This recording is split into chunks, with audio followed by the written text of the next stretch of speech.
আসসালামু আলাইকুম। আজকের ইফতারিতে কি থাকবে আল-মামুর জামে মসজিদের, তো আমি আজকে আপনাদেরকে ভিডিও করে দেখাবো। সেই যে দেখেন এখানে আছে আলুর চপ, পেঁয়াজু। তো ভিডিওর সাথেই থাকবেন, ভিডিওটা ভালো লাগলে অবশ্যই শেয়ার করে দিবেন। এখানে আছে বুট, এই যে দেখেন বুটের কালারটা অনেক সুন্দর আলহামদুলিল্লাহ। তো আমরা প্রতিনিয়ত এখানে 100 থেকে 150 জন এবং এমনকি 200 জন লোকের ইফতারের আয়োজন করা হয়। তো আলহামদুলিল্লাহ এটা অশেষ রহমত আল্লাহ তাআলার। এই যে দেখেন এখানে খেদমতে আছে তানবীর আমার সাথে। আজকে আমিও ছিলাম উপস্থিত, যার কারণে তানবীরের সাথে আমি একটু সহযোগিতা করলাম। এই তানবীরের হাতে আছে এখন পেয়ারা, আজকে আইটেমে পেয়ারাও থাকবে ইনশাআল্লাহ। তো আমি পুরো ভিডিওটা আপনাদেরকে দেখাবো, অবশ্যই আপনারা পুরো ভিডিও দেখে যাবেন এবং যদি ভালো লাগে একান্তই অবশ্যই লাইক কমেন্ট শেয়ার করে আপনারা সবাইকে দেখার সুযোগ করে দেবেন ইনশাআল্লাহ। কারণ যুবক শ্রেণীর যে এই খেদমত আল্লাহ তাআলা কবুল করে নিক।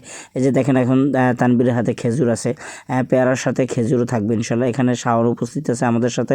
তো যাই হোক, সকলে দোয়া করবেন। এখানে উপস্থিত আছে রাজন, এই যে দেখেন রাজন এখন পানির কাজটা করতে আছে। আসলে ব্যাপক পরিমাণ পানি এখানে প্রয়োজন হয়। এই পানির যে মজুদটা রাজন এবং রাজনের সাথে আরেকটা ছোট ভাই আছে, ও করতে আছে। তো ওরা পানি মজুদ করতে আছে, আমাদের সাথে খেদমত করে প্রতিনিয়ত, ওরা আমাদের সাথে খেদমত করে থাকে। আসলে আমি প্রতিনিয়ত থাকতে পারি না, যার কারণে আমি আপনাদেরকে আপডেট ভিডিওগুলো দেখাতে পারি না। তো এই জন্য যেদিন আমি থাকি ওই ভিডিওগুলো আপনাদেরকে দেখাই। তো তানবীর এই খেদমতে অনেক শ্রম দিয়ে থাকে। তানবীর যথেষ্ট পরিমাণ শ্রম দিতে পারতেছে আলহামদুলিল্লাহ এইবার। তো তানবীর অনেক কষ্ট করতেছে, ওর জন্য দোয়া করবেন সকলেই। আর যারা যারা আছে এই খেদমতে সকলের জন্য দোয়া করবেন, আমাদের জন্য দোয়া করবেন, আমরাও সকলের জন্য দোয়া করবো। তো পেয়ারার প্রসেসিং চলতেছে আলহামদুলিল্লাহ, এখন ধোয়ার কাজ চলতেছে। পেয়ারাটা ধোয়ার পরে আমরা কাটাকাটিতে চলে যাব ইনশাআল্লাহ। তো আমিও আছি, আমার খেদমত আছে, আপনারা আমাকেও দেখতে পাবেন কিছুক্ষণের মধ্যেই।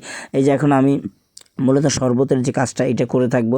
শরবতের ভিতরে আসলে তোকমা দানা এবং এসবগুলোর ভুসি যেইটা, সেই কাজটাই আজকে আমার দায়িত্বে পড়েছে। তো মূলত এখানে পানি আছে গাবলার ভিতরে দেওয়া। তো আমি এখন তোকমার দানা দিয়ে দেবো এই পরিমাণ মতো, যে যেই কজন লোক সেই পরিমাণ মতো। এই যে 1 গাবলা শরবত আমরা করেছি আলহামদুলিল্লাহ, বালতিতেও আছে। অনেক লোক হয়, যার কারণে রমজান মাস একটু শরবতটা বেশি আমাদের প্রয়োজন হয়। আমাদের সাথে আরও এলাকার ছোট যারা আছে ওরাও আমাদের সাথে খেদমতে আছে। তো আমি তোকমার দানা দেওয়ার পরে যে ইসবগুলের ভুসিটা পরিমাণ মতো দিয়ে দিচ্ছি। দেখেন ইসবগুলের ভুসিটা দেওয়ার পরে তো সকলে আসলে আমাদের জন্য দোয়া করবেন যে এই খেদমতটা যেন প্রতি বছরের ন্যায় আমরা করতে পারি। আল্লাহ তাআলা যেন আমাদের ধারায় এই খেদমতটা করায় এবং উঠাই নেয়। আসলে দিনের কাজ সবার হাতে আল্লাহ তাআলা করে না এবং সবাই করতেও পারে না। আল্লাহ তাআলার কাছে যে পছন্দনীয় তার কাছ থেকে এই দিনের কাজ করে। তো সকলেই ভালো থাকবেন। আল্লাহ হাফেজ।